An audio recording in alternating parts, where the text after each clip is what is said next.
BRS working president KTR ఢిల్లీలో MLC కవితను కలిశారు. ఢిల్లీ లిక్కర్ స్కామ్ లో సీబీఐ 2 రోజుల కస్టడీ సందర్భంగా కవితకు ఈ సాయంత్రం మెడికల్ టెస్టులు చేశారు. కస్టడీ ముగియడంతో ములాఖాత్కు అవకాశం ఇచ్చారు. కేటీఆర్ తో పాటు కవిత భర్త అనిల్, హుజురాబాద్ ఎమ్మెల్యే పాడి కౌశిక్ రెడ్డి కూడా ములాఖాత్ సమయంలో ఆమెతో భేటీ అయ్యారు.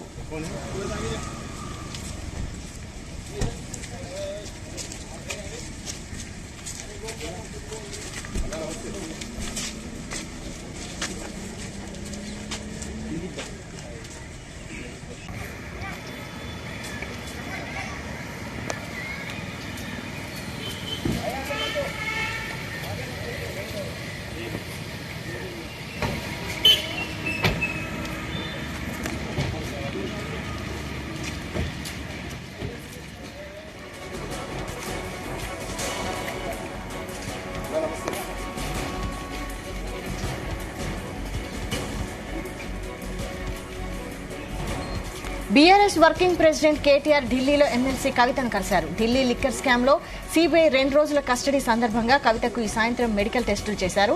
కస్టడీ ముగియడంతో ములాఖాత్కు అవకాశం ఇచ్చారు. కేటీఆర్ తో పాటు కవిత భర్త అనిల్, హుజురాబాద్ ఎమ్మెల్యే పాడి కౌశిక్ రెడ్డి కూడా ములాఖాత్ సమయంలో ఆమెతో భేటీ అయ్యారు. ఇదే అంశంపై మరింత సమాచారం క్రైమ్ బ్యూరో చీఫ్ రవితేజ అందిస్తారు. రవితేజ, ఉదయం శంషాబాద్ ఎయిర్పోర్ట్ నుంచి బయలుదేరినటువంటి కేటీఆర్ బృందం ఇంతకు ముందే ఢిల్లీకి చేరుకున్నటువంటి వెంటనే అక్కడి నుంచి నేరుగా సిబిఐ హెడ్ క్వార్టర్స్ కి కేటీఆర్, తన భర్త కవిత భర్త అనిల్, పడి కౌశిక్ రెడ్డి, కవిత లీగల్ టీమ్ తో పాటు బీఆర్ఎస్ రాష్ట్ర నాయకులందరూ కూడా ప్రస్తుతం సిబిఐ హెడ్ క్వార్టర్స్ లో వెళ్లి కవితతో భేటీ అయినట్టుగా తెలుస్తా ఉంది. సిబిఐ చెప్పినటువంటి టైం ప్రకారంగా 6 to 7 ఈ విచారణ ముగిసిన తర్వాత లీగల్ టీం గాని, కుటుంబ సభ్యులు గాని, సన్నిహితులు ఎవరైనా ముందే అనుమతి తీసుకుని ఈ గంట సేపు కవితతో కలిసి ఉండవచ్చు అనే ఒక విషయాన్ని కూడా గతంలోనే కోర్టు కూడా తెలియజేసింది. సిబిఐ కూడా ఆ రకంగానే వ్యవహరిస్తా ఉంది. ఈ రోజు కవిత ఇన్వెస్టిగేషన్ విచారణ ముగిసిన తర్వాత రేపు కోర్టులో ప్రొడ్యూస్ చేసేటువంటి అవకాశాలు ఉన్నాయి. గత శుక్రవారం నాడు సిబిఐకి రౌజ్ రెవెన్యూ అధికారులు, రౌజ్ రెవెన్యూ కోర్టు 3 రోజుల పాటు కస్టడీకి అనుమతి ఇచ్చింది. శుక్రవారం, శనివారం, ఆదివారం ఈ 3 రోజుల పాటు ఈ కస్టడీ ముగిసిన తర్వాత రేపు వైద్య పరీక్షలు ఉదయాన్నే మరొకసారి చేసి మళ్ళీ తీసుకెళ్లి రౌజ్ రెవెన్యూ కోర్టులో కవితను హాజరుపరచనున్నారు.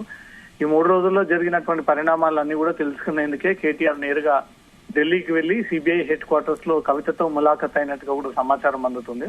తదుపరి కవిత విషయంలో కోర్టులో ఎలాంటి పిటిషన్స్ దాఖలు చేయాలి, ఏదైనా ఇబ్బందికి గురి చేస్తా ఉన్నారా, ఏదైనా బెదిరింపులకు పాల్పడతా ఉన్నారా, ఒప్పుకోవాలంటూ కూడా ఒత్తిడి చేస్తా ఉన్నారన్న ఒక విషయాన్ని కూడా నేరుగా కేటీఆర్ తెలుసుకున్న తర్వాత లీగల్ టీమ్ తో సంప్రదింపులు చేసి అక్కడ జరుగుతున్నటువంటి సిచ్యువేషన్ ని బట్టి కేటీఆర్ కోర్టు ద్వారా ప్రొసీడ్ అయ్యేటువంటి ఆలోచనతోటే లీగల్ టీమ్ తో సహా సిబిఐ హెడ్ క్వార్టర్స్ వెళ్లి ఆ వివరాలు తెలుసుకునేటువంటి ప్రయత్నంలో కేటీఆర్ ఉన్నట్టుగా తెలుస్తా ఉంది. ఇంతకుముందే కవితతో కలిసి కవితతో మాట్లాడి జరుగుతున్నటువంటి పరిస్థితులు, జరగబోయేటువంటి పరిణామాలన్నీ కూడా కవిత నుంచి తెలుసుకుని ఆ వివరాలు కూడా కవితకు అందజేసి మరి కాసేపట్లో బయటకు వచ్చిన తర్వాత రేపు ఉదయం కవితని ప్రొడ్యూస్ చేసిన తర్వాత రేపు కోర్టు మళ్ళీ సిబిఐ ఏవైనా కస్టడీ కావాలంటూ కూడా పిటిషన్ దాఖలు చేస్తుందా, లేదా యాసిడ్ గా తిహార్ జైలుకే సిబిఐ అరెస్ట్ చేసినటువంటి కేసులో తరలిస్తుందా, రిమాండ్ పొడిగించి అనే దానిపై మాత్రం ఉత్కంఠ నెలకొంది. ఇప్పటికే కవితకు బెయిల్ రిజెక్ట్ చేస్తూ కోర్టు అభిప్రాయాన్ని వ్యక్తం చేయడం జరిగింది. కవితకు బెయిల్ రావడం వల్ల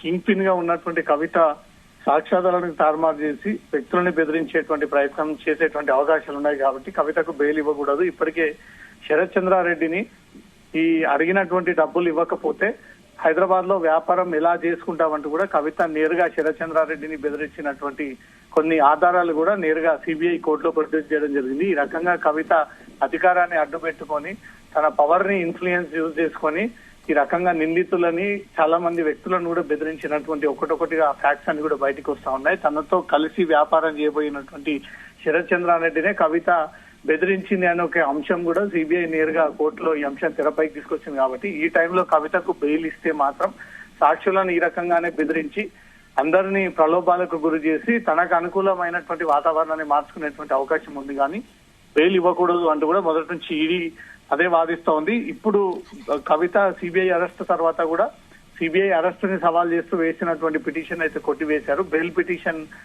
దాఖలు చేయాల్సి ఉంది. ఆ బెయిల్ పిటిషన్ ఒకవేళ విచారణకు వస్తే మాత్రం సిబిఐ తరఫున న్యాయవాదులు కూడా ఇదే వాదనలు వినిపించేటువంటి అవకాశాలు కనబడతా ఉన్నాయి. కానీ భేటీ ముగిసిన తర్వాత కేటీఆర్ ఏదైనా మీడియాతో మాట్లాడుతూ కవిత చెప్పినటువంటి అంశాలు లోనికి సంబంధించి జైల్లో జరుగుతున్నటువంటి పరిణామాలు, ఇన్వెస్టిగేషన్ సంబంధించినటువంటి ప్రక్రియ పైన మీడియాతో ఏదైనా కేటీఆర్ మాట్లాడేటువంటి అవకాశాలు కూడా కనబడతా ఉన్నాయి. కవిత విషయంలో అక్కడక్కడ కొన్ని రాజకీయ పరమైనటువంటి ప్రచారంలో జరిగినప్పుడు కేంద్ర ప్రభుత్వం అనుసరిస్తున్నటువంటి తీరు, కేంద్రానికి వ్యతిరేకంగా గలం విప్పితే సిబిఐ, ఈడీ పేరుతో వేధింపులకు గురి చేస్తున్నారంటూ కూడా గతంలో కవిత ఇదే ప్రస్తావన తీసుకొచ్చింది. కేటీఆర్ కూడా కొన్ని సందర్భాల్లో ఇలాంటి అంశాన్ని తెరపైకి తీసుకొస్తా ఉన్నాడు. ఇప్పుడు కూడా కవితతో భేటీ అనంతరం బయటకు వచ్చి మీడియాతో మాట్లాడేటప్పుడు ఈ 3 రోజుల పాటు జరిగినటువంటి సిబిఐ ఇన్వెస్టిగేషన్ సంబంధించినటువంటి అంశాలు, తదుపరి కవిత విషయంలో ఎలా ముందుకు వెళ్లబోతా ఉన్నామన్న ఒక విషయాన్ని కూడా ఇప్పుడు మీడియా సమావేశంలో ఒక క్లారిటీ ఇచ్చేటువంటి అవకాశం ఉంది.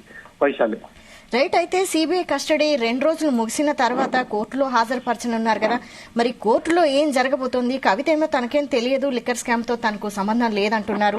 కానీ ఇటు ఈడీ, సిబిఐ మాత్రం కస్టడీ పొడిగించుకుంటూ పోతున్నారు. అసలు ఏం జరగబోతోంది? ముందుగా కవితను ఎన్ఫోర్స్మెంట్ డైరెక్టరేట్ 10 రోజుల పాటు కస్టడీ కావాలని కోరడంతో కేవలం 6 రోజులు మాత్రమే కవితకు కస్టడీ విధిస్తూ ఆదేశాలు జారీ చేయడం జరిగింది. 7 రోజుల పాటు కవితను విచారించినట్టు అనంతరం మళ్ళీ రౌజ్ అవెన్యూ కోర్టులో హాజరుపరచడంతో కోర్టు ఈ నెల 23 వరకు రిమాండ్ పొడిగిస్తూ ఆదేశాలు ఇవ్వడం జరిగింది. ఇమ్మీడియట్ గా సిబిఐ ఎంటర్ అయ్యి తిహార్ జైల్లో ఉన్నటువంటి కవితను విచారించాలంటూ కూడా కోర్టును ఆశ్రయించడము, కోర్టు దానికి అనుమతి ఇవ్వడము, మళ్ళీ తని విచారించేందుకు వెళ్లినప్పుడు మొదటిసారి సహకరించకపోవడము, రెండోసారి సహకరించినప్పటికీ అరెస్ట్ చేస్తున్నామంటూ ప్రకటించి కోర్టులో ప్రొడ్యూస్ చేయడంతో సిబిఐ అధికారులు కవితను 3 రోజుల పాటు విచారించాలంటూ కూడా కస్టడీ పిటిషన్ దాఖలు చేయడంతో 3 రోజుల పాటు కోర్టు అనుమతి ఇచ్చింది. ఈ రోజుతో 3వ రోజు కవితను ఆర్డర్స్ ఇచ్చిన ప్రకారంగా సిబిఐ అధికారులు విచారించడం. ఈ రోజు 3వ రోజు ఈ విచారణ ముగిసిన తర్వాత రేపు కస్టడీ అయిపోయినటువంటి వెంటనే 11 గంటలకు రౌజ్ అవెన్యూ కోర్టులో కవితని ప్రొడ్యూస్ చేసేటువంటి అవకాశం ఉంది. రేపు ప్రొడ్యూస్ చేసిన తర్వాత కోర్టు యాస్టీజ్ గా ప్రొసీజర్ ప్రకారంగా తిరిగి కవితను మళ్ళీ రిమాండ్ కి తరలించేటువంటి అవకాశం ఉంది. ఈ మధ్యలో ఏదైనా కవిత బెయిల్ పిటిషన్ దాఖలు చేస్తే ఆ పిటిషన్ విచారణకు వచ్చేటువంటి అవకాశం ఉంది. మంగళవారం నాడు కవిత వేసినటువంటి బెయిల్ పిటిషన్ కూడా విచారణకు వచ్చేటువంటి అవకాశం ఉంది. ఇప్పటికే ఈ లిక్కర్ స్కామ్ కేసులో 6 నెలల తర్వాత బెయిల్ ఇచ్చినటువంటి సందర్భాలు ఉన్నాయి, కానీ అంతకు ముందు ఏ నిందితులకు బెయిల్ ఇచ్చినటువంటి సందర్భాలు లేవు. దాన్ని దృష్టిలో పెట్టుకునే కవిత కింగ్ పిన్ గా సిబిఐ భావిస్తుంది, ఈడీ భావిస్తుంది. కాబట్టి ఈ టైంలో బెయిల్ ఇవ్వకూడదు అనేది మాత్రం తీవ్రంగా బలంగానే వీళ్ళ వాదనలు వినిపిస్తా ఉన్నారు.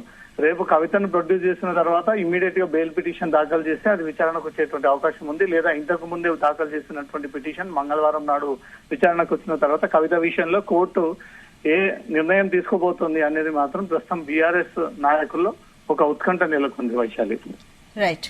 Thank you Raviteja.